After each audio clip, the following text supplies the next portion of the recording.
Pues muy buenas tardes, les saludo. Qué bueno que están, a pesar del frío, pero veo que están algunos muy confortables en su casita. Es rico estar con frío y estar bien en casa, ¿verdad? No hay nada como eso. Bien, vamos a continuar con nuestro tema. Es el recordatorio nada más, la memoria para que no nos falle. Estuvimos consultando ya la escritura en sí de lo que en una aplicación práctica de lo que es los descubrimientos que se han hecho y ver si tenemos el respaldo bíblico para llegar a una conclusión que es la importante en este módulo. Ya la pregunta ya tiene un poco más de sentido, ya tiene un poco más de forma. La pregunta que nos haríamos es si es posible ministrar a un espíritu humano, de persona, que tiene un inicio de desarrollo, no una forma ya totalmente final, como ocurre con los bebés recién nacidos, sino aún en un estado embrionario, ¿no? Y si hay un respaldo en la escritura, que podamos entender esta situación. Bien, bueno, para eso iniciamos la lectura del capítulo primero del primer libro de Samuel. ¿Sí? ¿Se acuerdan que estuvimos considerando ahí en el capítulo 1 de Samuel esta lectura donde empezamos a entender el contexto de familia de Ana y Elcana, el padre y la madre del profeta Samuel. Solamente como una observación, sabemos que Samuel fue un personaje hasta la actualidad muy destacado en los acontecimientos tanto históricos, políticos, sociales, espirituales del pueblo de Israel, que fue una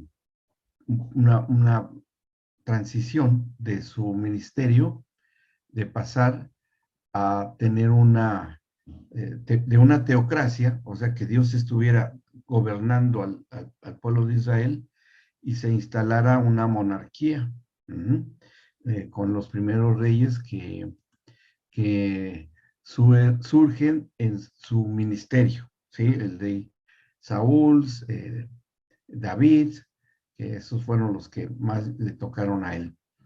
Y que la pregunta para relacionarla, ¿qué vinculación podemos hacer nosotros con lo que hemos estado considerando?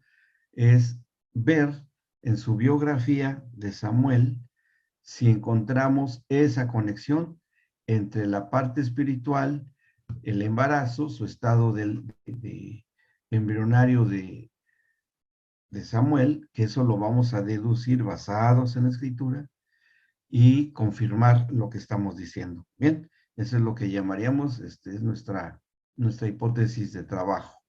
Y ahí es donde vamos a considerar este primer capítulo, que ya lo leímos, pero nada más es a modo de recordatorio, nada más es lo que alcanzamos a dar lectura.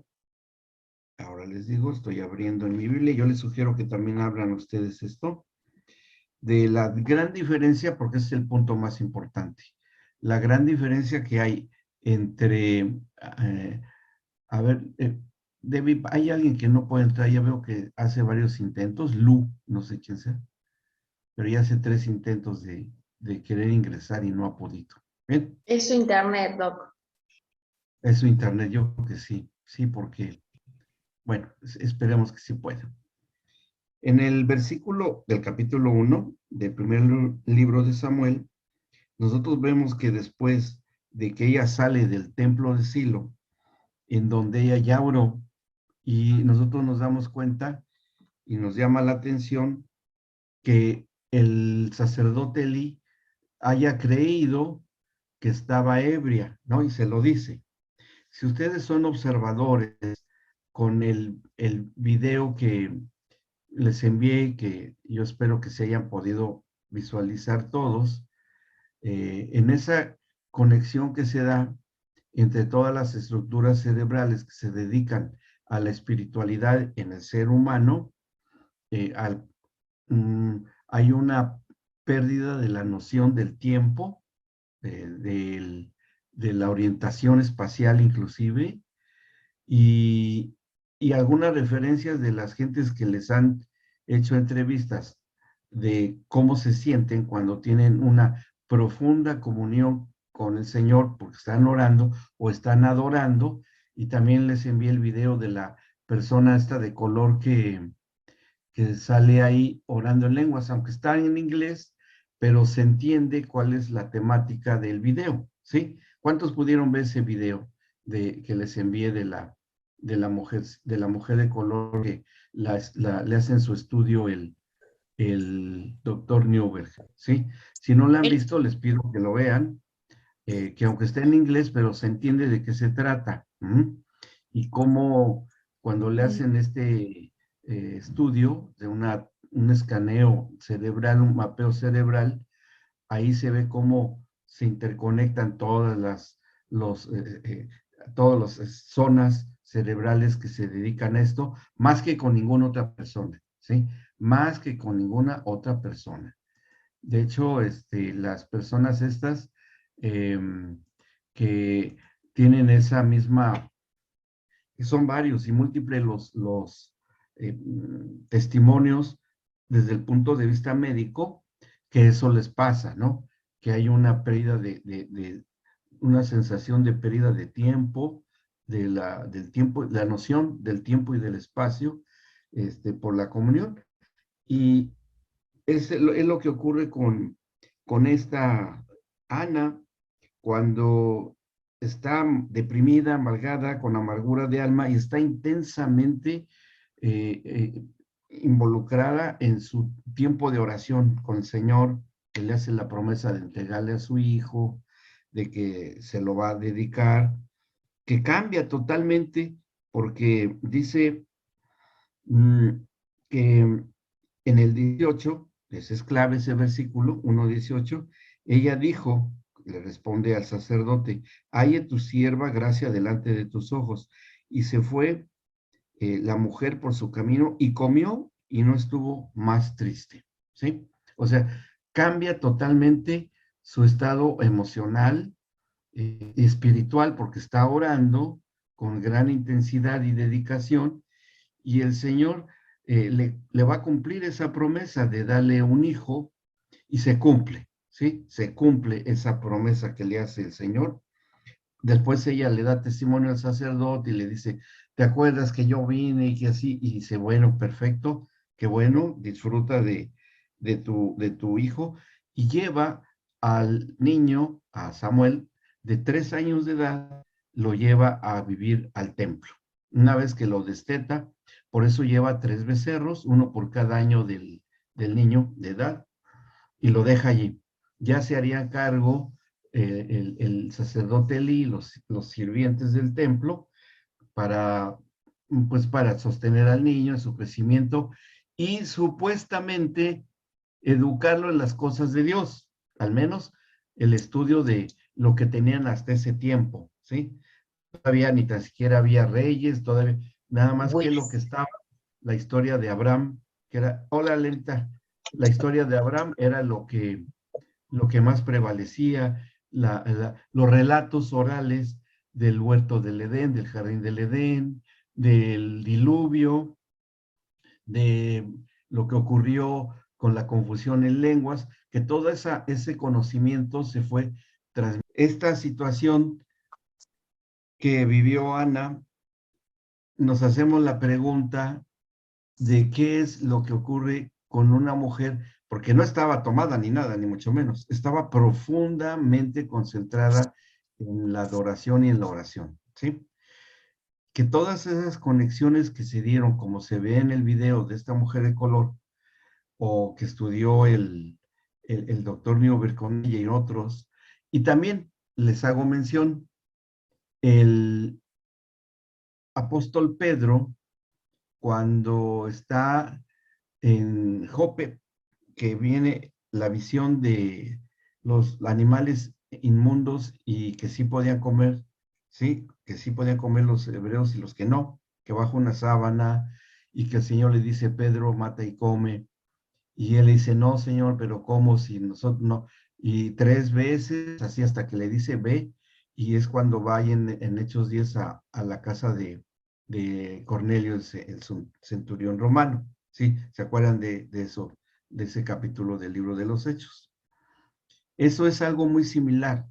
Todo lo que encontramos ahí, que hoy por hoy, todo creyente que tiene una profunda conexión con el Señor, ya sea en la adoración o en los tiempos de oración, o sea, de comunicación espiritual con Dios, pasa por esa misma situación. No sé si a ustedes les ha ocurrido, pero cuando ha habido, no siempre sucede tampoco, porque hay cosas que ya comentaré en su momento, pero cuando se da de que hay tiempos de adoración muy, muy metidos, que a veces nos damos cuenta y ya pasó mucho tiempo, ¿sí? Ya pasó muchas horas.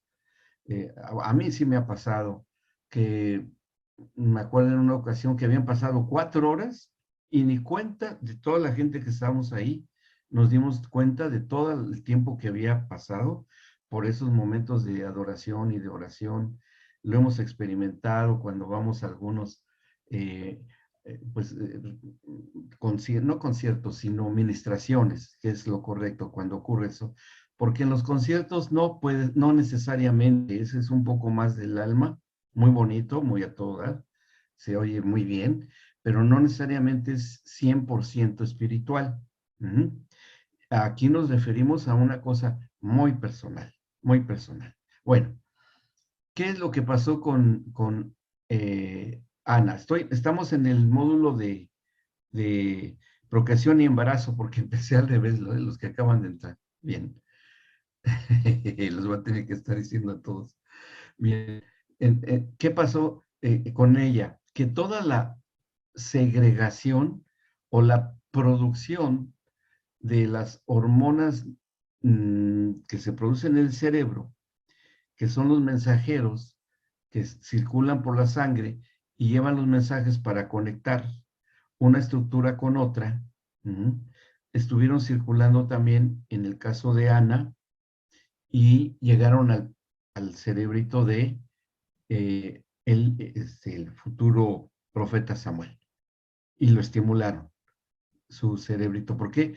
Porque los embrioncitos ya tienen todas las estructuras y como este es un estímulo químico codificado y el cerebro decodifica y ya queda estimulado, aunque todavía no con un pleno entendimiento consciente, pero ya fue estimulado, ¿sí? Ya fue estimulado es como, por ejemplo, que la mamá embarazada, cuando ustedes lo saben que hay ciertos remedios que está prohibidísimo que la mujer embarazada consuma, ¿sí? Ya inyectado, tomado, como sea, porque es hasta peligroso porque puede traer consecuencias como malformaciones fetales, cosas graves, ¿no? Cosas muy graves. Por eso está muy prohibido. Y hay cosas que sí, inclusive hasta son necesarias. Por ejemplo, el ácido fólico, la vitamina B, todos los tipos de vitamina B, B6, B12, bueno, todas sirven para el desarrollo neurológico del futuro bebé. Son necesarias para que nazca sano ese bebé. Entonces, vemos que hay una gran influencia de elementos químicos y todas las hormonas que la mamá segrega, que las produce su propio cuerpo, entre ellos las hormonas del estrés, como la adrenalina, la noradrenalina, o también el cortisol, que es un postproducto de la adrenalina, también se pasa por la placenta al bebé. O sea que cuando una mamá se estresa, también el bebé. Cuando una mamá está produciendo, como Ana, las hormonas propias de la depresión, también le pasan al bebé. Como les mencioné que los bebés que nacen de mamás que tienen un cuadro de depresión nacen con bajo peso o con mucha tensión emocional, aunque estén sanos, y ellas sanas y un embarazo sano, pero nacen con bajo peso los bebés. ¿Y por qué el bebé le repercute? Por ese paso de hormonas a través de la placenta, como pasan las vitaminas, el oxígeno, los nutrientes, también eso pasa. Uh-huh. En el caso de la parte espiritual, no es la excepción. Todas las eh, es, estructuras cerebrales que siempre están produciendo, según el área que esté funcionando, pasan. Hay cosas que todavía no se descubren con mucha claridad. Por ejemplo, y yo estoy casi seguro, porque las hormonas neuronales que se han descubierto no son muchas, pero seguro que la combinación de unas y otras originan otra clase que seguro que se están estudiando y bueno, ya los muy especializados en esto, pues bueno, sí lo estudian y lo publican. Eh, pero también, aún como yo les dije en la otra ocasión, es un área todavía no muy estudiada, porque son estudios para que la investigación son muy, muy, muy caros, ¿sí? Entonces, no todos los países tienen esa posibilidad. Bien, entonces, seguro que sí ocurre algo con el bebé. Y vamos a comprobarlo con la persona de el profeta Samuel, porque cuando ella va al templo y llega a adorar, eso dice en el versículo 28, al final del primer capítulo, dice, yo pues lo dedico también a Jehová, todos los días que viva será de Jehová, y adoró allí a Jehová. Y ella empieza a cantar, es un canto de adoración. Lo que quedó aquí en el capítulo 2 al principio, del versículo 1 al 10, es un canto de adoración, no es un salmo, es un canto de adoración. Y ahí ustedes le pueden dar lectura, dice, y Ana oró, sí, pero es un canto, aunque dice que es una oración. Bueno, que finalmente la adoración son oraciones cantadas, ¿estamos de acuerdo? Que pueden sacar de los salmos o que podemos hacer hasta nosotros mismos, o lo que hacen los que componen todavía salmos, aunque ya están completos, pero bueno, hay quien se dice que es salmista, y está bien, si quieren decirse así, está bien. Dice, mi corazón se regocija en Jehová, mi poder se exalta en Jehová, mi boca se ensanchó sobre mis enemigos, por cuanto me alegré en tu salvación. Y ella está invocando la salvación. Y todo lo que está en el Antiguo Testamento, que bien, si bien esto corresponde más a los hombres de pacto, y pues Ana no es una mujer de pacto, pero es un precedente, un protocolo de lo que después serían los pactos cuando se elaboraron o que ya se habían hecho con Abraham, por ejemplo. Bueno, ahí ella dice, invoca la salvación, dice, por cuanto me alegré en tu salvación, no hay santo como Jehová, porque no hay ninguno fuera de ti y no hay refugio como el Dios nuestro. Y así, todo lo que sigue diciendo, que son puras exaltaciones, puras exhortaciones al Señor y grandes verdades. Bueno, nosotros inclusive utilizamos algunos versículos aquí como si fuera un salmo. En el versículo 8 dice, Él levanta del polvo al pobre y del muladar exalta al menesteroso, para hacerle sentarse con príncipes y heredar un sitio de honor, porque de Jehová son las columnas de la tierra, y él afirmó sobre ellas el mundo, ¿sí? Todavía no nacía David, el rey David, y sin embargo vemos que después indirectamente se hacen menciones parecidas en los salmos de David. ¿Por qué? Porque este canto de adoración quedó para la posteridad e influyó muchísimo en el pueblo hebreo. Bien, bueno, y ahí sigue adorando al Señor hasta el versículo 11. Y vean, dice el 11, y el Cana se volvió a su casa en Ramá, y el niño ministraba a Jehová delante del sacerdote Elí. Estamos hablando de un niño ya pensemos que ya tenía los 3 años de edad, pero podemos darnos cuenta que ya tiene aquí entrando a los 4 años, ¿sí? A los 4 años de edad. Eh, en adelante. No dice qué edad, pero pensamos que ya era más grande, de mucha más edad. Y aquí hay un contraste. A ver, lo que se tenía con conocimiento y entendimiento era que en el templo los sacerdotes que ministraban allí eran sacerdotes que habían sido escogidos primero porque tenían una ascendencia del ministerio sacerdotal de Aarón, ¿no? Y todas sus generaciones que provenían de él, que eran los levitas de la tribu de Leví y los que estaban asignados para los servicios en el templo. Así debió haber sido con Eli y con sus hijos. Pero encontramos algo y esto nos sirve mucho más para confirmar todo lo que estamos analizando, porque dice en el versículo 12, había algo que me acuerdo que yo les había dicho que tomáramos en cuenta un versículo anterior en el capítulo 1, versículo 3, al final, en la segunda mitad del versículo 3 del capítulo 1.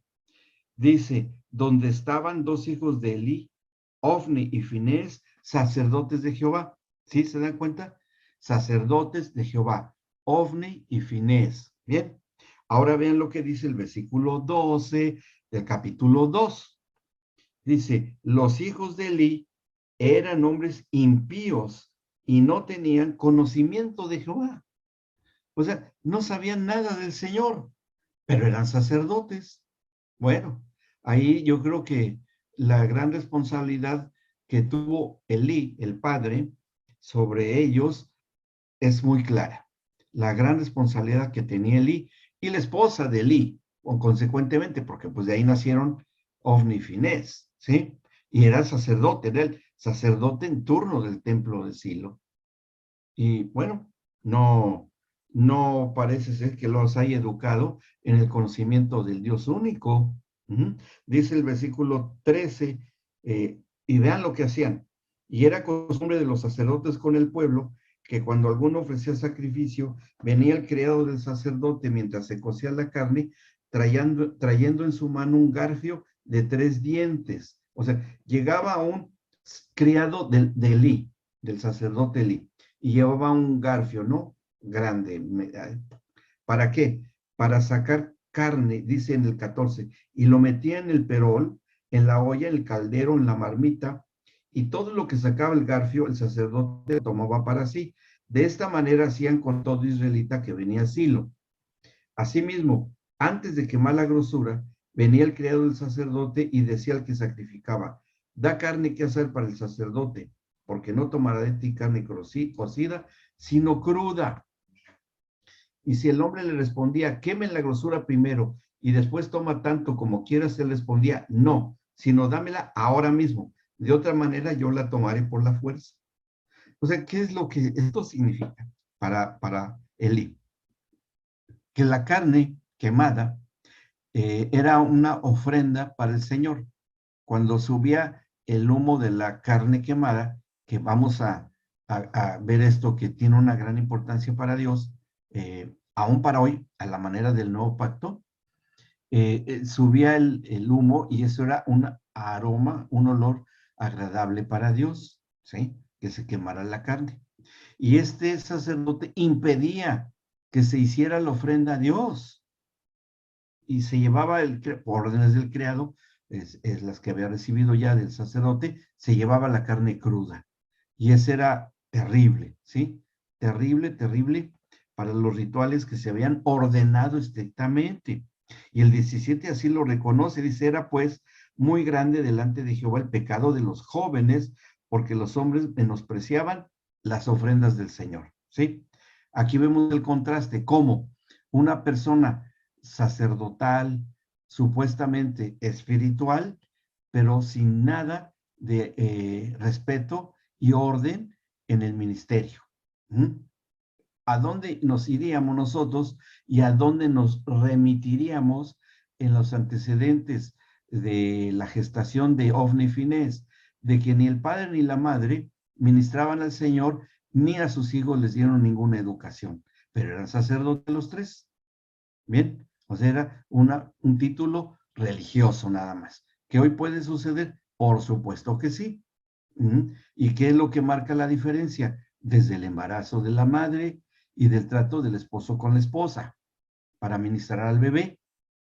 Cuidado con eso. Mucho ojo con lo que estoy diciendo, porque esto es clave, ¿sí? Bueno, y vean el 18, este contraste que les había mencionado. El 18 dice, y el joven Samuel ministraba en la presencia de Jehová, vestido de un efod de lino. Dice, y le hacía su madre una túnica pequeña y se la traía cada año cuando subía con su marido para ofrecer el sacrificio acostumbrado. Es decir, era un niño pequeño todavía. ¿Qué edad tendría? 4, 5 años tal vez, pero el niño ya ministraba al Señor. ¿Y de dónde aprendió el niño si los otros eran unos impíos y además que hacían cosas terribles, como vamos a encontrar acá? ¿Qué instrucción recibiría Samuel de estos tres pillos ahí, ¿no? Cero, nada, al contrario, mal testimonio, ¿no? Era lo único que recibían. Bueno, dice en el 20, y Elí bendijo a Elcana y a su mujer, diciendo, Jehová te dé hijos de esta mujer en lugar del que pidió a Jehová, y se volvieron a su casa. 21, y visitó Jehová a Ana, y ella concibió y dio a luz 3 hijos y 2 hijas. Y el joven Samuel crecía delante de Jehová. ¿Sí? El joven Samuel crecía delante de Jehová. Bien. O sea que ahí vemos cuál es el misterio y que sí ya lo entendemos nosotros. Y si yo les pregunto a ustedes, ustedes ya me lo pueden contestar. ¿Cuál es el misterio de que siendo sacerdotes, viviendo en el templo, no sabían nada de Dios y sin embargo Samuel desde pequeñito ya ministraba al Señor y aquí en el 18, y el joven Samuel, ya está hablando de un joven Samuel de antes de los 12 años de edad, ¿sí? Porque para los hebreos, después de los 12 años de edad ya eran considerados adultos, pero antes de los 12, entre los 3, bueno, en el caso de Samuel, y los 12 años eran niños y jóvenes, pequeños y jóvenes, ¿sí? El misterio sería, ¿por qué Samuel sí lo hacía y los otros eran el extremo negativo? ¿En dónde estaría la clave? La única respuesta que podemos dar a ese misterio que algunos no se han puesto a analizar tal vez, es la administración que hacía su mamá al Señor y le transmitía las neurohormonas al pequeño Samuel desde que estaba embarazada, nada más, y los 3 años de edad que vivió con su mamá y su papá. ¿Me explico? O sea, por eso es que en este módulo que me adelanté, ya me perdonaron, ¿verdad? Bueno, que vamos a ver cómo hay inclusive una área que ha estudiado al niño hasta los 3 años de edad y pasa algo impresionante también ahí, algo impresionante. Sí lo vamos a ver aquí en este módulo, porque la administración es antes, durante el embarazo, antes de que nazca el bebé y los 3 años posteriores, ¿sí? O sea, desde que es concebido hasta los 3 años de edad, esa edad es clave para que nazcan niños llenos del Espíritu Santo, ¿sí? ¿Vamos bien? ¿Tiene alguna pregunta o una duda hasta acá? ¿No? ¿Ha sido claro? ¿Sí? Bien, excelente. Bueno, continuamos entonces. En el 22 siguen los contrastes, y porque tal vez uno a veces lee las biografías de hombres en la escritura que no le da mucha importancia, ¿no? Y porque, bueno, porque a veces se leen y Dios nos muestra lo que debamos de entender. Pero cuando ya empezamos a tener una mayor profundidad en el estudio de la palabra y esto se empieza a aplicar en la vida cotidiana, ya empieza a adquirir un sentido, ese sentido profundo, espiritual, de el diseño y la intención de Dios de que todas estas biografías hayan quedado tal cual. Ahora sí ya las podemos entender, que esto, bueno, la ciencia lo ha confirmado, pero pues esto que yo le estoy diciendo ahora, pues en muchos lugares ni es muy conocido. Pero bueno, como les dije al principio, estamos uniendo la evidencia científica, lo que se sabe de esto, con lo que dice la escritura y lo confirmamos con la misma escritura, ¿no? Hay desde hace tiempos antiguos, muy antiguos, los estudiosos de la palabra, los teólogos, los que estudian hermenéutica, desde Calvino, desde Lutero, todos ellos han dicho, la escritura se interpreta a sí misma, ¿sí? O sea, la misma Biblia nos lleva a interpretar la propia Biblia. Ay, pero ¿cómo? Con este tipo de análisis y profundidad cuando nos metemos a indagar. Pero bueno, eso le corresponde al que tenga el llamado del maestro. Entonces, los que lo tenemos, para eso estamos. Bueno, continuamos en el 22. Pero Elí era muy viejo y oía de todo lo que sus ojos hacían con todo Israel, y cómo dormían con las mujeres que velaban a la puerta del tabernáculo de reunión. Ahí dimensionamos la magnitud en la cual estaban los hijos de Elí.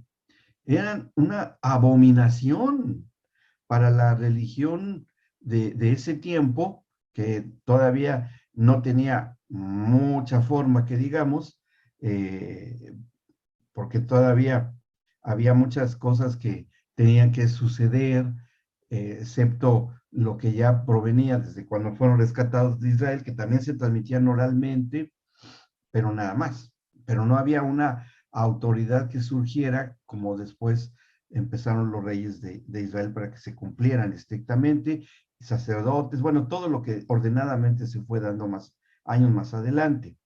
Y vean cómo respondía Elí a sus hijos en el 23. Les dijo, ¿por qué hacéis cosas semejantes? Porque yo oigo de todo este pueblo vuestros malos procederes.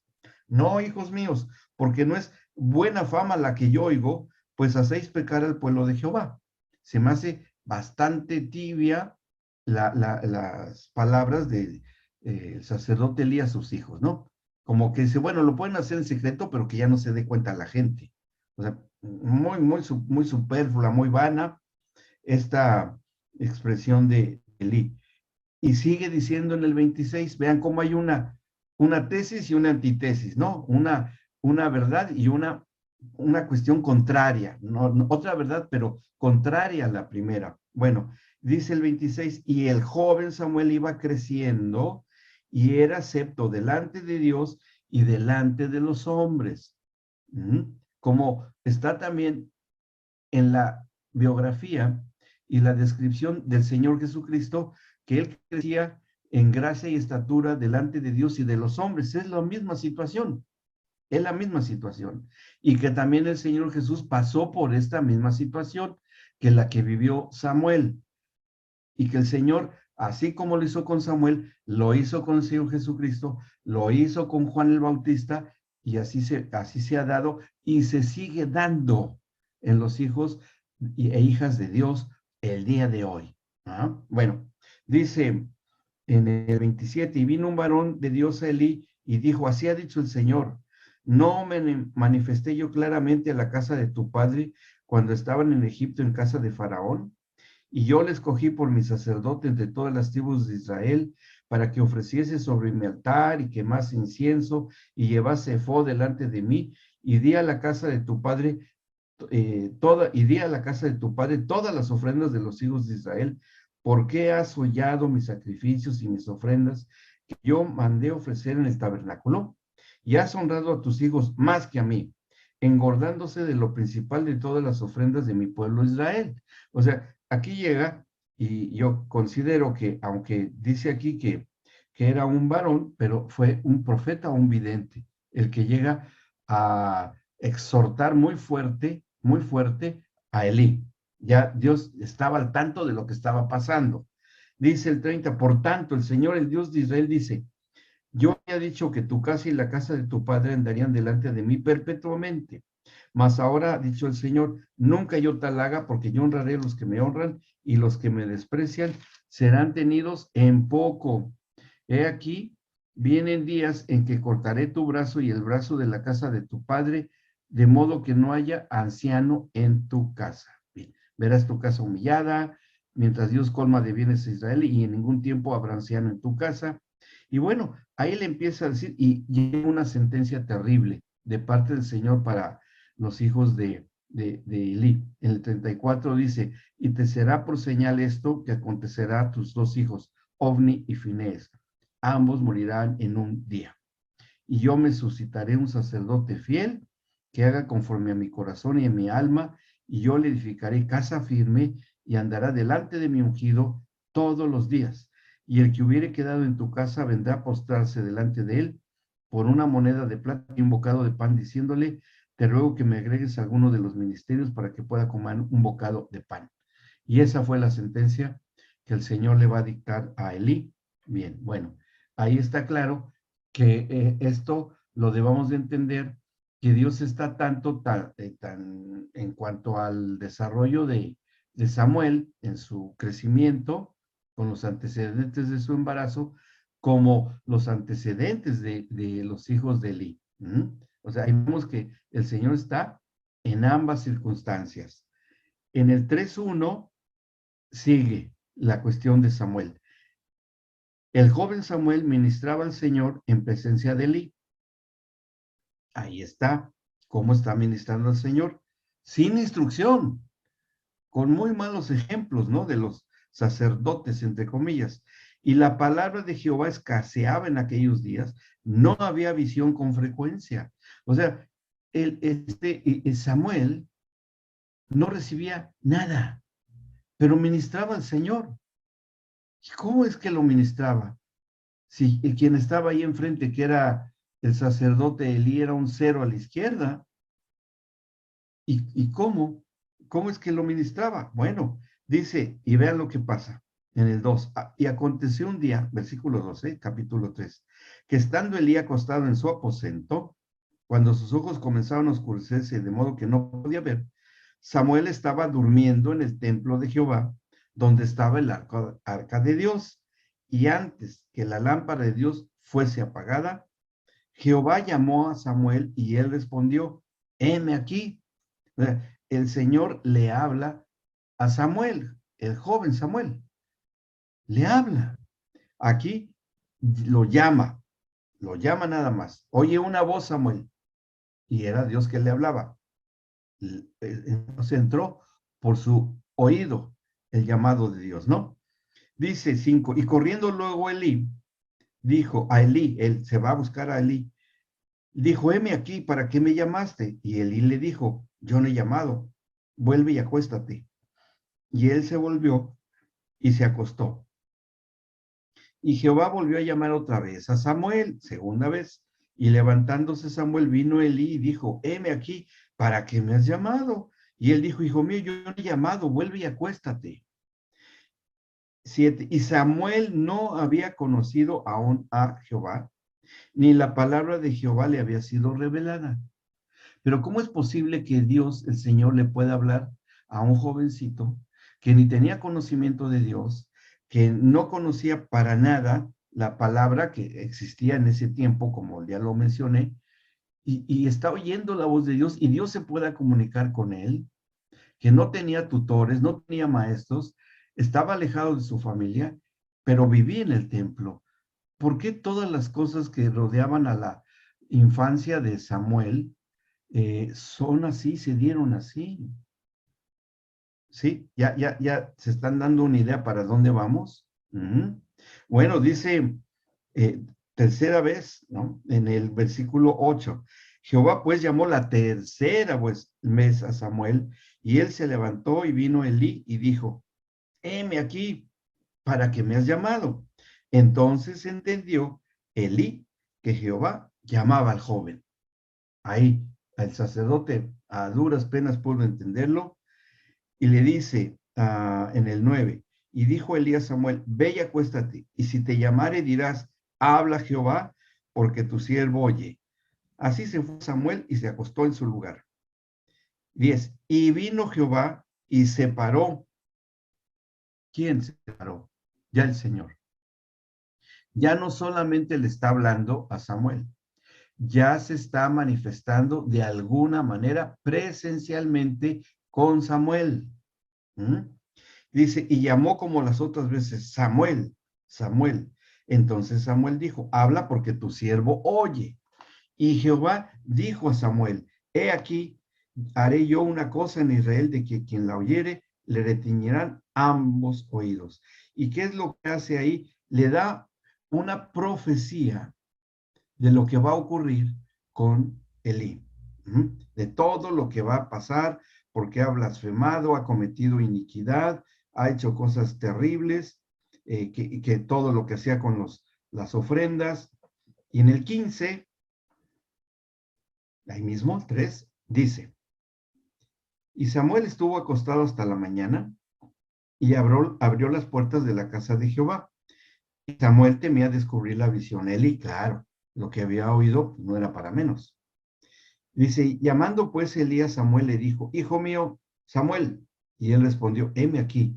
Y Elí dijo, ¿qué es la palabra que te habló? Te ruego que no me la encubras, así te haga Dios y aún te añada, si me encubrieres palabras de todo lo que habló contigo. Claro, pues la conciencia le acusaba a Elí, y él ya había discernido que había algo especial en Samuel, aunque no supiera qué era, pero sabía que Dios se estaba manifestando con él, como lo hizo.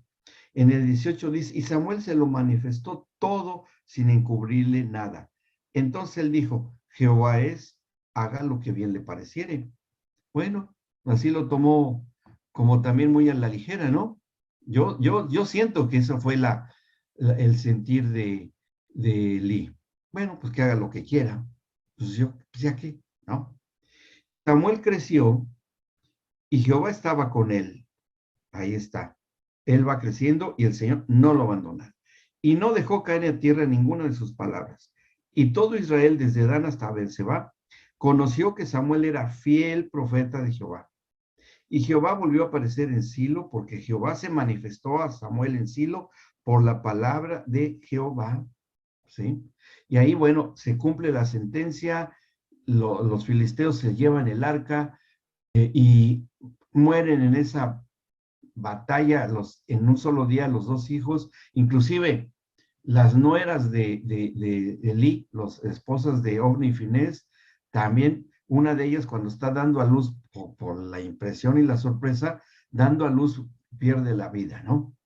Y los dos hijos de Elí, y Elí cuando le dicen la noticia de que mueren sus hijos, se desmaya, se va para atrás y se desnuca y también muere. O sea, no queda descendencia como se lo dijo el Señor a Elí. Pero el que sigue ahí estando en el templo es el profeta Samuel. Samuel crece hasta que lo designan juez de Israel. Todavía no había reyes, pero él sería el que ungiera al primer rey de Israel, que fue Saúl, después ungiría a David, y hasta que ya envejece. Ahora, pero nuestro tema es cómo nos podemos explicarnos con algo tan contrastante en la biografía de Samuel, los hijos de Elí y todo el ámbito que hemos descrito. La única razón que tenemos es para los tiempos de adoración de Ana cuando fue y pidió el hijo que se le concedió el deseo, el milagro que hizo el Señor con ella, y el tiempo de que tuvo a Samuel con ella viviendo, los primeros 3 años de su vida. Bien, esto nos confirma lo que sabemos que ocurre con los bebés, que la mamá, cuando tiene una intensa comunión con el Señor, comunión, adoración, cuando verdaderamente clama y puede clamar y orar por el hijo que lleva en el vientre, toda esa física, biológicamente hablando, todas las neurohormonas que mamá produce, porque están en acción sus áreas espirituales, como lo vimos ya con los estudios del doctor Newberg, se activan, se interconectan, y como está totalmente interconectada, porque así de intensa es la adoración de la mamá embarazada, todas esas sustancias químicas circulan en la sangre, atraviesan la placenta, llegan al pequeño cerebrito del bebé y el bebé es tocado. El informe químico, como lo descubrió Dean Hammer con el gen del alcoholismo, el gen del tabaquismo y todos otros, los genes de eso, este gen de Dios que descubrió Hammer, estimulan la genética del bebé y lo estimulan las sustancias químicas, las estructuras cerebrales del bebito antes de nacer. O sea, ya nace el bebé, o bueno, ¿qué tan predispuesto nacerá el bebé a las cosas espirituales como para que confirmemos que hay una estimulación? Bueno, se dieron cuenta que leímos que Samuel crecía en gracia delante de los hombres y Dios, semejante a lo que el Señor Jesucristo, ¿no? Bueno, pues lo que podemos darle lectura, que por ahí también ya habíamos dado una lectura, de cuando María está recientemente embarazada del Señor Jesucristo. ¿Mm? En el capítulo 1 del Evangelio de San Lucas. Vamos a hacer una lectura ahí. Bueno, ¿tienen alguna duda hasta acá? ¿Vamos bien? ¿Sí? ¿Ha quedado claro? ¿Por qué? ¿Bien? ¿Bien? ¿Bien? Bien. Bueno, en el capítulo 1, según San Lucas, cuando se le anuncia a María de que va a venir el Espíritu Santo sobre ella y que ella era la señorita judía que había sido escogida por el Señor para que diese a luz al Mesías el Salvador del mundo. Todas las señoritas judías de esos tiempos anhelaban ser la escogida. Ahí sí, hay una promesa de que Dios con nosotros, en su nombre será Emmanuel, lo que está escrito en Isaías capítulo 11, y todo el advenimiento del Mesías. Y bueno, también seguramente María, que era una adolescente, cuando recibe la visita del ángel Gabriel, el mensajero de Dios. Ahí dice el 26, al sexto mes el ángel Gabriel fue enviado por Dios a una ciudad de Galilea llamada Nazaret, a una virgen desposada con un varón que se llama José, de la casa de David, y el nombre de la virgen era María. Y ahí se le va a manifestar este ángel a María y le anuncia que va a ser embarazada, pero por obra del Espíritu Santo, ¿sí? Que esto también, no me acuerdo si ya lo mencioné en el de la sexualidad a la luz de la Biblia, de cómo eh, el, en el hecho también de que ocurre con Eva, que cuando es convencida por la serpiente antigua, se da un acontecimiento espiritual, porque Eva cuando miente, da a luz la mentira por la seducción de Satanás, ¿sí? Que fue como una especie de adulterio, pero una cuestión de tipo totalmente espiritual, nada físico, y el Señor tenía que hacer lo mismo cuando Jesús llegara a la tierra y tenía que ser un acontecimiento totalmente espiritual, por lo cual el Espíritu Santo es el que debía de hacer que el vientre de María, el óvulo de María, concibiera y se formase el, el Mesías Redentor, ¿no? Que estaba profetizado que habría de venir de esa manera. Y el Espíritu Santo viene sobre ella, concibe y da luz a la verdad para contrarrestar la mentira que dio a luz Eva. Ahora María va a dar la luz a la verdad que es el Señor Jesucristo.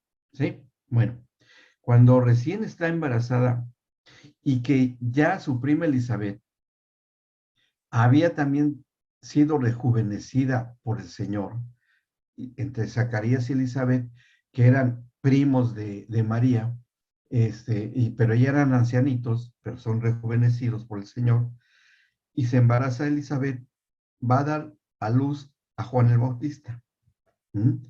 Y tienen 6 meses de diferencia el embarazo de Elizabeth con el de María. 6 meses de diferencia. Y es lo que dice aquí con el capítulo, en el capítulo, seguimos en el 1, versículo 39, en aquellos días levantándose María fue deprisa a la montaña a una ciudad de Judá y entró en casa de Zacarías y saludó a Elizabeth. O sea, va María, entra a la casa de Elizabeth y cuando la saluda, en el momento en que la saluda a Elizabeth, dice en el 41, y aconteció que cuando oyó Elizabeth la salutación de María, la criatura saltó en su vientre y Elizabeth fue llena del Espíritu Santo. Fue llena del Espíritu Santo. Y no solo eso, no solamente fue eso, dice en el 42, y exclamó a gran voz, o sea, fuerte, ¿no? Bendita tú entre las mujeres y bendito el fruto de tu vientre. ¿Por qué se me concede esto a mí? Que la madre de mi Señor venga a mí. Fíjense lo que está diciendo Elizabeth, que todavía ni sabía bien lo que había ocurrido, todavía habían pasado algunos días, porque en el 39 dice, en aquellos días, ¿cuáles? Los de su embarazo reciente. Y llega a la casa de Elizabeth. Y Elizabeth cuando la saluda, apenas la saluda María, le dice Elizabeth, ¿por qué se me concede esto a mí? Que la madre de mi Señor, ¿cuál es su Señor? Del Señor Jesucristo. Ya lo está profetizando Elizabeth, llena ya del Espíritu Santo. Dice, porque tan pronto, o sea, esto lo dice Elizabeth porque vean cómo llega ella a la conclusión de que había ocurrido algo en ella, en algo espiritual, porque dice, porque tan pronto como llegó la voz de tu saludo a mis oídos, la criatura saltó de alegría en mi vientre. ¿Quién fue? Juan el Bautista. ¿Y qué pasó? Que fueron llenas del Espíritu Santo. Elizabeth y Juan el Bautista también, porque por eso salta. Y eso es algo que sí ocurre, ¿eh? Tal vez algunos de ustedes han experimentado, lo van a experimentar en sus vidas, pero eso ocurrió al menos con un hijo mío, Isaías, que eh, fue interesantísimo el testimonio, pero el Señor nos dijo cómo se iba a llamar, iba a ser varón e iba a ser profeta a las naciones, y hoy eso hace él. Aparte que hace una labor social, pero él es profeta y ha ido, lo invitan a varios países, y desde niño, desde pequeño, teníamos ya el anuncio de eso, ¿no? Y bueno, yo sé, les hablo de primera persona porque lo hemos vivido mi esposa y yo, pero cualquiera lo puede vivir, cualquiera, no hay problema. La cosa es entenderlo para buscar esto. Bueno, cuando son llenas del Espíritu Santo, le dice Elizabeth a María en el 45, y bienaventurada la que creyó, porque se cumplirá lo que fue dicho de parte del Señor. Entonces María dijo, corresponde a este saludo María, en el versículo 46. Entonces María dijo, engrandece mi alma al Señor, y mi espíritu se regocija en Dios, mi Salvador. O sea, a ver, María también está confesando a Dios como su Salvador. Y sabemos que Salvador en el hebreo es Jesús o Yeshua, en el hebreo, Yeshua, ¿sí? Entonces sería, y mi espíritu se regocija en Dios Yeshua. Y también es llena del Espíritu Santo, porque empieza también a hacer un cántico parecido al de Ana, muy parecido. Hay un paralelismo extraordinario y una correspondencia extraordinaria entre lo que pasó con Ana y lo que está pasando con María. Claro, que aquí está también la diferencia, la va a marcar a contraste de con Elí, con sus hijos, ahora es con Juan el Bautista, que se asegura el Señor de que naciera Juan el Bautista, que sería el más grande de los profetas, según encontramos en la Escritura, y que sería el que presentaría a su propio primo como el Cordero de Dios, que ha sido enviado por el Señor. Entonces, vemos cómo hay toda una serie de circunstancias que no son casualidades ni coincidencias, sino que todo esto es, y bueno, pero ahí no acaba todo, porque aún faltaba Zacarías, el papá. Y esto va a ser importante por lo que les voy a mencionar a continuación, en el versículo 67. Dice, y Zacarías, su padre, de Juan el Bautista, fue lleno del Espíritu Santo, y eso que todavía no ni el Pentecostés, ni el viento recio, ni tan siquiera todavía nacía el Señor Jesucristo, y aquí ya está lleno del Espíritu Santo. Y profetizó diciendo, bendito el Señor Dios de Israel, que ha visitado y redimido a su pueblo y nos levantó un poderoso Salvador en la casa de David su siervo, como habló por boca de sus santos profetas que fueron desde el principio. Y ahí sigue profetizando de lo que había de acontecer y también con su hijo, Juan el Bautista, cuando en el versículo 76 habla de su hijo. Dice, y tú, niño, profeta del Altísimo, serás llamado, porque irás delante de la presencia del Señor para preparar sus caminos, para dar conocimiento de salvación a su pueblo, para perdón de sus pecados, por la entrañable misericordia de nuestro Dios, con que nos visitó desde lo alto la aurora, para dar luz a los que habitan en tinieblas y en sombra de muerte, para encaminar nuestros pies por camino de paz. Y aquí habla a continuación de Juan. Y el niño crecía y se fortalecía en espíritu, como Samuel, y estuvo en lugares desiertos hasta el día de su manifestación a Israel. ¿Sí? Bueno, entonces, ¿qué podemos nosotros entender que haya ocurrido con todo este mover del Espíritu Santo? Bueno, el Señor, fíjense que después sabemos, porque lo dice el mismo Juan el Bautista, que cuando lo presenta en su bautismo en el río Jordán, hablando del Señor Jesucristo, que Él los bautizaría en el Espíritu Santo y fuego. Lo dice Juan el Bautista de su primo, el Señor Jesucristo. ¿Sí? Pero, ¿y por qué? Porque el que bautiza en el Espíritu Santo, el que nos lleva a una inmersión a su propio ser, el Señor Jesucristo, es Él, es el propio Señor Jesucristo. Y siendo un embrión, llena del Espíritu Santo y bautiza del Espíritu Santo a María, su madre, a Elizabeth, a Juan el Bautista, a Zacarías, a todos ellos son ministrados por la presencia santísima del Salvador del mundo. Como haya sido y se levantó Samuel un profeta poderoso en el pueblo de Israel. Bien, ¿qué ha pasado hoy? ¿Qué es lo que la ciencia ha verificado? Nada más que sí, efectivamente, sí es posible que haya una actividad totalmente espiritual.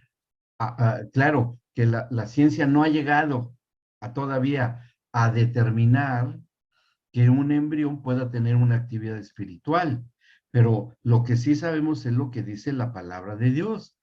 El espíritu no tiene edad, porque es inmortal. El espíritu del ser humano, que proviene del mismo espíritu de Dios como una extensión de su espíritu, y que el Señor, haciendo eh, la confirmación de que todo ser humano nace, si bien con una naturaleza adámica, pero nace sin estar pecando. ¿Me explico? Eso será cuando el individuo crezca y empiece a funcionar la conciencia, que eso es lo que vamos a ver cuando veamos el niño hasta los 3 años de edad. Y ahí todo pequeñito que tiene un espíritu eterno puede tener una perfecta recepción a las cosas espirituales. Y de esta manera, tanto ser ministrado como nacer apto para ministrar, para ser apto. Yo les voy a mostrar después un video de una nieta mía que nació con un síndrome raro le han ido cambiando el nombre porque han ido descubriendo más cosas. Se llama síndrome de la parálisis cardio, eh, ¿cómo se llama? Es muy raro. Síndrome mm, de malformación cardíaca del velo facial y parálisis. Tiene un nombre así medio complicado. Y esta nieta mía nació con ese síndrome,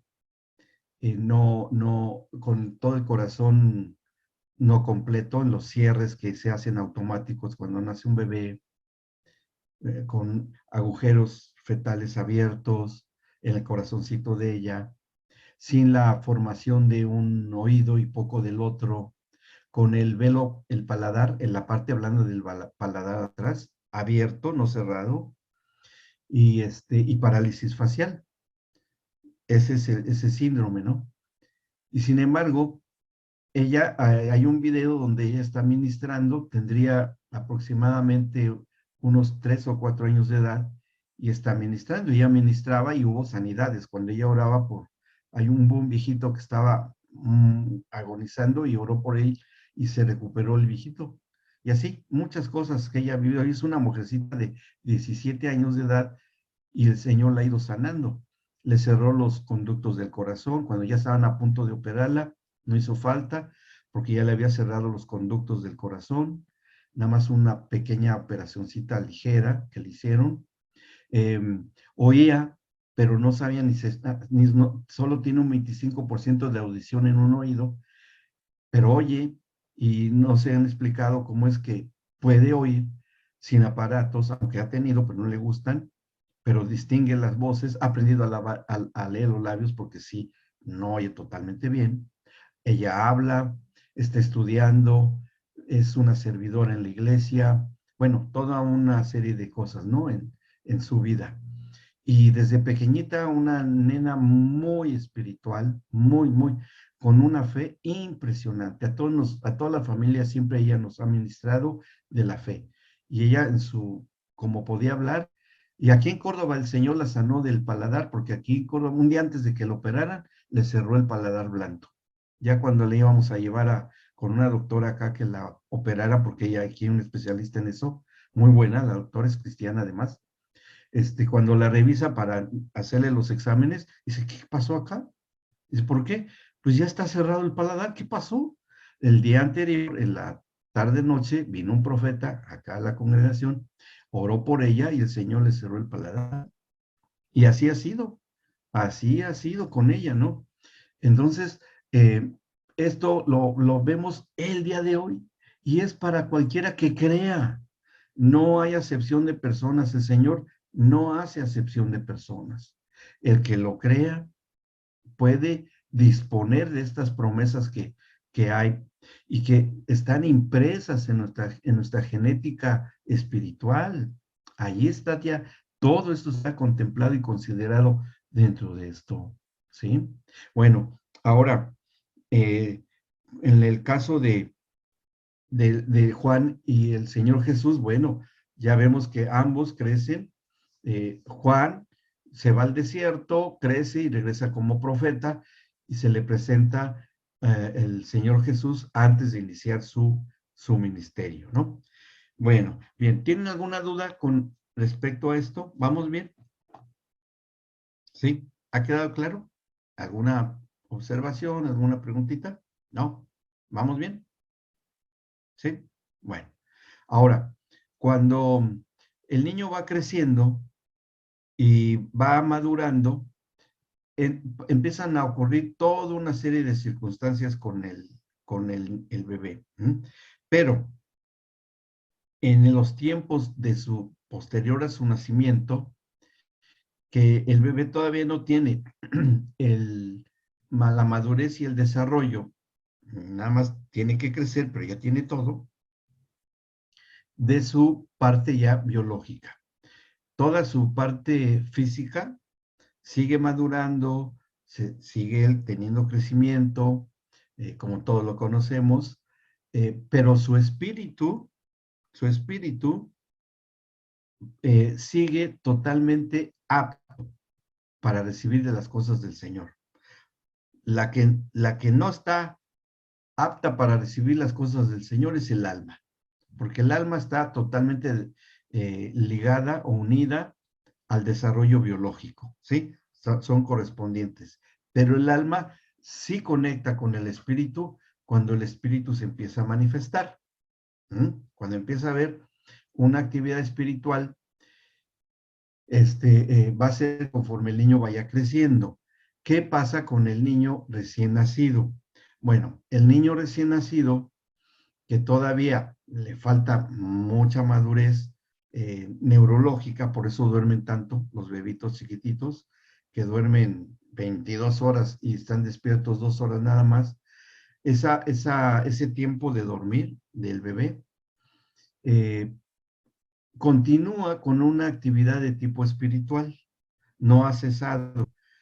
Hay algo que ocurre y eh, que también se ha descubierto. Eh, no sé si se los mencioné por alguna cosa, y si, bueno, ahora se los digo porque llegó el momento, que cuando nosotros soñamos, tenemos varias etapas de sueño. Tenemos un sueño, eh, cuando empezamos a quedarnos dormidos, hay un tipo de sueño, hay un tipo de sueño que tenemos los seres humanos, todos los seres humanos. Y conforme vamos entrando cada vez más a un estado de sueño hasta llegar al sueño profundo, nuestro cerebro empieza a funcionar con otras frecuencias diferentes, ¿sí? Y esto se ha comprobado en la ciencia, eso, y no sé si les pasé esto del sueño profundo. Sí, fue a ustedes que se los expliqué, ¿no? Sí, me parece que sí. Fue por algo que hicimos, pero los que no se los recuerdo, porque a lo mejor fue nada más de momento. Bueno, déjenme, pues, voy a buscar el archivo para mostrárselos, porque me interesa que lo repasemos, ¿sí? Es importante que sí lo repasemos. Bien. A ver, aquí está. Déjenme ver. Se ha descubierto que cuando nosotros estamos durmiendo y que entramos en diferentes etapas de nuestro sueño, nuestro cerebro funciona de manera diferente en ese tiempo. ¿Qué es lo que ocurre con nosotros cuando estamos durmiendo? Y que también con el bebé pasa, no hay la diferencia. ¿Por qué? Porque él ya tiene toda la estructura cerebral que nosotros ya tenemos, ¿sí? No hay diferencia en nosotros, entre un bebé y nosotros, ¿sí? Aquí está. Déjenme la abro y se las voy a proyectar aquí en la...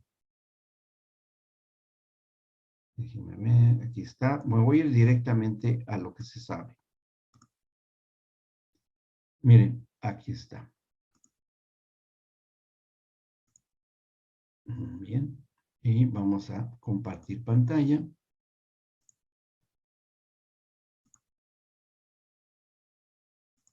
Esta es. Dice aquí,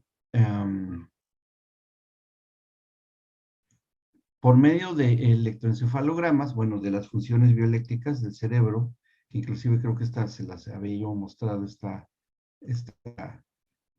plaquita, ¿sí? ¿Se acuerdan que sí se las expliqué?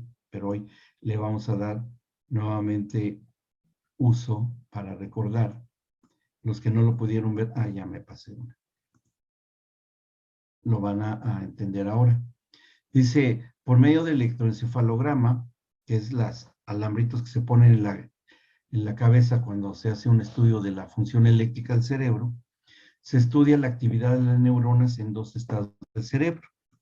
Una, en estado de vigilia, que es cuando estamos despiertos. Según la actividad, se refleja en el registro de las ondas cerebrales en un aparato que las capta. Aquí se alcanza a ver en el fondo todos estos alambritos en esta fotografía, ¿sí la ven? ahí está, ¿sí?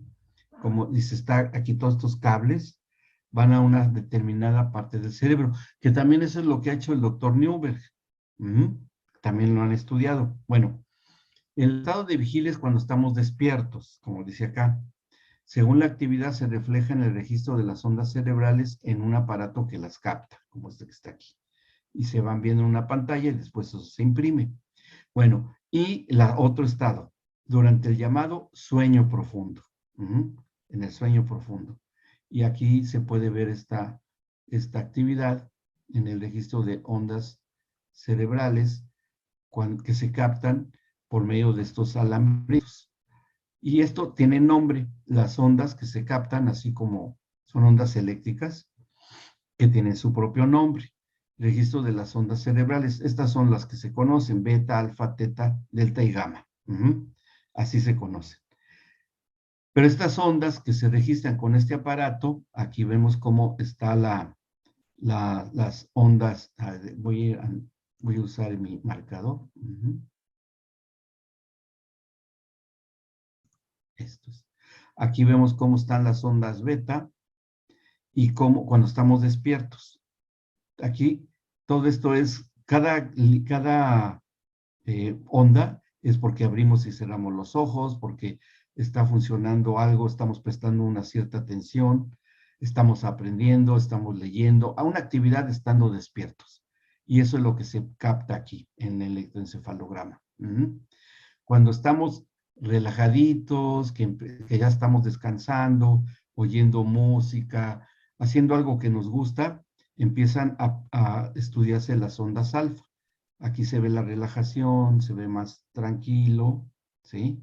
Vean cómo están más abiertos las distancias entre las ondas, porque está esta persona tranquila, está relajada.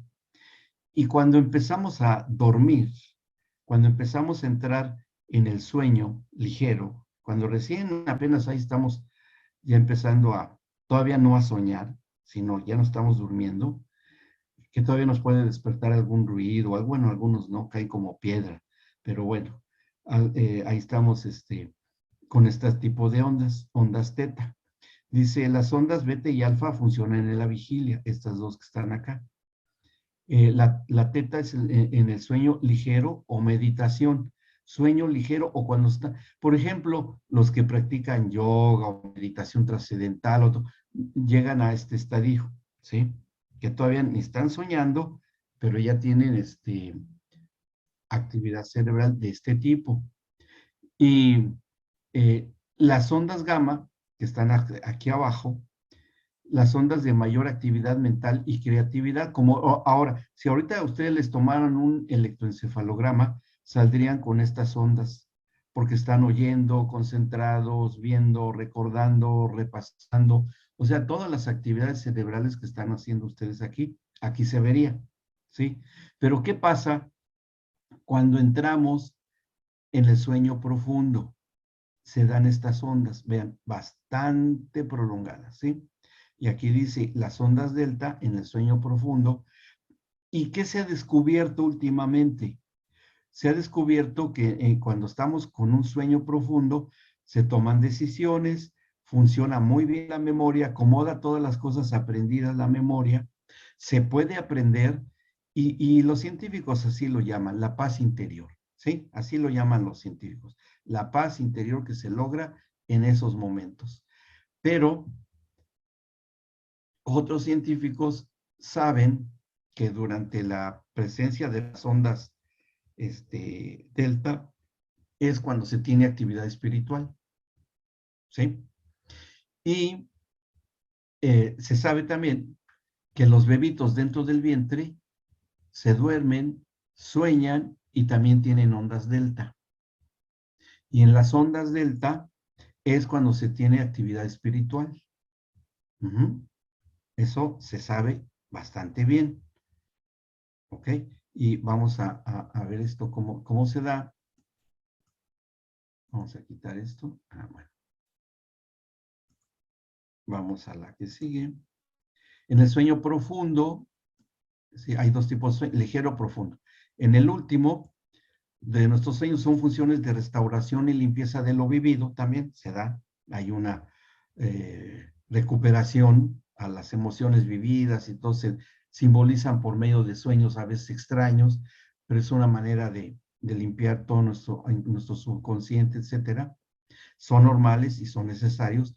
Sueños comunes, sueño profundo, pero en el sueño casi el profundo, también se puede hacer eso.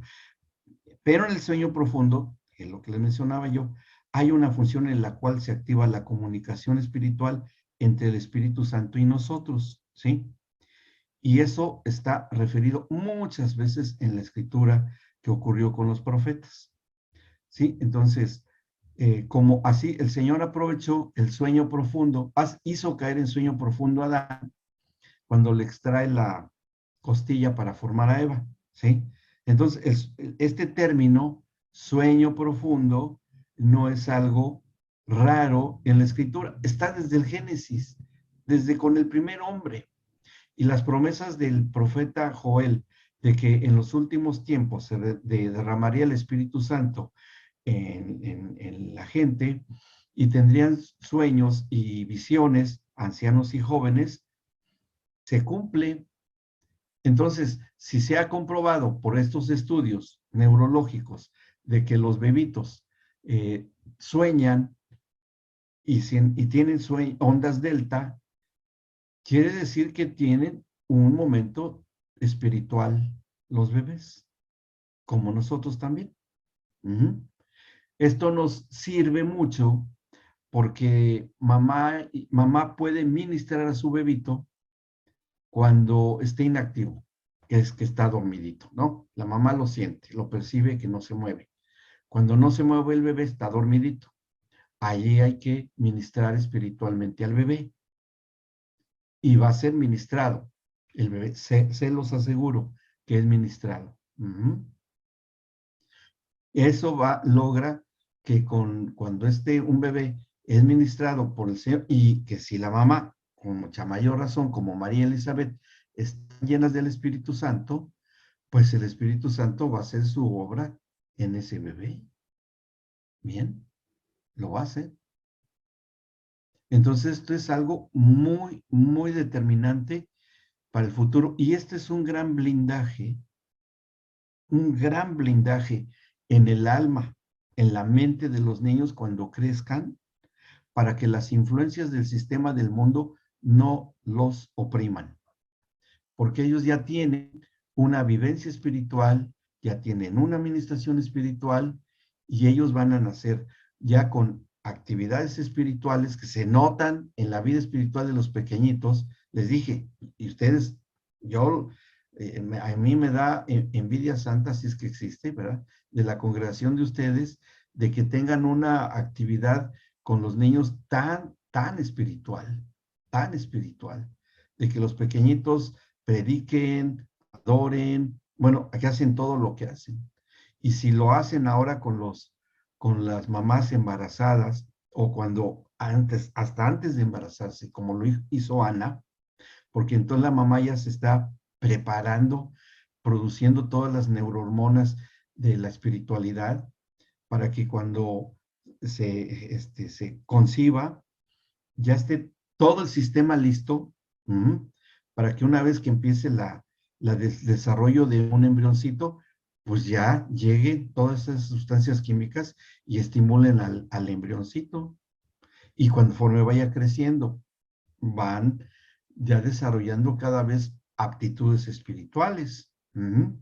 Todo esto nosotros también lo entendimos con los bebés, porque se los hemos mencionado, me parece, que nos dio la habilidad de ministrar al espíritu de los enfermos psiquiátricos, porque el espíritu de los enfermos psiquiátricos no está enfermo, porque proviene de Dios y es un espíritu. Lo que está enferma es su alma o los tejidos orgánicos cerebrales. Eso sí tienen una falla, cualquiera la que sea, ¿no? El alma está enferma, una enfermedad, una psicopatología fuerte, la que sea. Por eso es que las gentes que están en las cárceles y que tienen un pasado terrible, negro, oscurísimo, se convierten al Señor cuando son ministrados en el Espíritu y ellos lo permiten voluntariamente, cambian, cambian totalmente, totalmente cambian, de la noche al día, de la oscuridad a la luz. ¿Por qué? Porque la administración es espiritual, no es intelectual. Lo intelectual es religión y eso no ayuda para nada. Pero la administración de espíritu a espíritu, eso es lo que haga cambiar al individuo, ¿sí? Y si los bebés son ministrados desde que están en el vientre de la madre por la mamá y por las palabras del papá, que el papá como sacerdote hace declaraciones de vida y de fe a su hijito, el bebé recibe en su espíritu y ese bebé van a ser blindado, van a ser apto para recibir de las cosas del Señor. ¿Me explico? ¿Sí? Entonces es y nosotros lo vimos cuando ministrábamos a los psiquiátricos, bueno, Patti, que tenía 45 mujeres, 47, no me acuerdo, y que casi todas fueron sanadas, fueron recuperándose de un montón de enfermedades psiquiátricas que ya tenían algunos años en la cárcel, porque eran en la cárcel, y se recuperaron, se restauraron, porque hubo una administración. ¿Quiénes nos enseñaron? ¿Quién nos enseñó a ministrar a los enfermos psiquiátricos? Los bebés. Los bebés fueron nuestros maestros. Nosotros en ese tiempo teníamos un amigo que había ido a estudiar a Rusia una maestría en psicología. Se fue 3 años. Tuvo que aprender ruso y bueno, un montón de cosas, ¿no? Y se fue, y en ese tiempo Rusia tenía el más alto nivel en estudios de la psiquiatría. Y él fue para allá y regresó. Después, cuando regresó hoy tiene un cargo muy importante en la universidad, muy, muy importante. En la Universidad Nacional Autónoma de México es el responsable del área de psicología, o sea, tiene un nivel académico altísimo, ¿no? Bueno, cuando él regresa recientemente de Rusia, que en ese tiempo nosotros conocimos al Señor y ya habíamos ido aprendiendo esto, ya teníamos un tiempo aprendiéndolo, él, movido por la curiosidad, nos preguntó, oigan, ¿están ustedes yendo a visitar a enfermas psiquiátricas? Sí, sí, estamos yendo. ¿Y qué tal, qué experiencia tienen? Él pensó que les llevábamos galletitas y les llevábamos ahí ropa y nada más. Y se le dijo, no, nosotros vamos y las ministramos en el espíritu. ¿Cómo que las ministran en el espíritu? Muy incrédulo él, como buen psiquiatra, y luego a Rusia, no, pero más, totalmente ateo, hasta hoy, a pesar de lo que él vio. Y bueno, cuando le dijimos qué es lo que hacíamos y la recuperación que había, llegó un momento en que él meneaba la cabeza de un lado a otro y decía, pero es que no puede ser, no puede ser. Y nosotros nos quedamos, ¿por qué? ¿Qué pasó? No puede ser que yo haya hecho tantos sacrificios de irme a estudiar a Rusia, los estudios más avanzados de la psiquiatría, 3 años estudiando intensamente, sufriendo intensamente, para que ustedes de la noche a la mañana hagan lo que yo trato de hacer y aprendí en Rusia con los enfermos psiquiátricos. No puede ser eso. Bueno, pero le digo, pues ahí está el resultado. Ni los psiquiatras de la penitenciaría de la cárcel se explicaban por qué se recuperaban esas mujeres. Pero nosotros lo vimos así. Después yo he tenido, pues que no me dedico a la psiquiatría, ni mucho menos, sino que es la administración, la oración, la adoración, que eso no tiene nada de ser psiquiatra, nada. Con personas de este tipo. Yo tuve en mi actividad pastoral personas así con esquizofrenia mal y que se sanaron, se restauraron completamente. Varios ya ni toman control y nadie los dieron de alta, pero no es nada extraordinario a la luz de la escritura, porque está esa administración de espíritu a espíritu, ¿sí? Esa es la clave. Bien, ¿ok? Bueno, ¿tienen alguna duda o alguna pregunta? ¿No?